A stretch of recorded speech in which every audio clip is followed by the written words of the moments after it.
Childhood obesity यार कारण कौन और या कहीं की होता है? देखो चाइल्डहुड ओबेसिटी टा एबे हम पे गोटे मेजर कंसर्न कौन पे हो गलानी एबे हमर डाइट टा ग्रेजुअली होममेड डाइट रू रिप्लेस होगी ऑयली प्रोसेस्ड फूड्स को कन्वर्ट हो गलानी। आपण देखुते घरे आमर ए रोसई कम होची आउ ऑनलाइन ऑर्डर बेसी होची। ये जो खाद्य पदार्थ गुड़ाक आपणकर ऑयल फैट सुगर अधिक थाए नॉर्मल रिक्वायरमेंट रू बहुत अधिक ग्रेजुअली कौन हुए यहाँ जो गोटे छुआ लंबा टाइम ये टाइप रो फूड्स जदि कंज्यूम करे ये टाइप रो फूड्स माने कौन ये जो प्रोसेस्ड ऑयली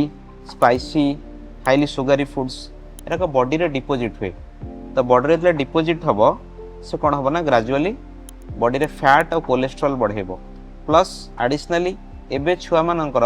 सीडेंटरी लाइफस्टाइल हो गलानी फिजिकल एक्सरसाइज कमी गलानी ये सब मल्टीपल फैक्टर्स एड ऑन हो जाउची मैं देखुछु प्रति घरे घरे चाइल्डहुड ओबेसिटी इश्यूज पेरेंट्स माने फेस करछन।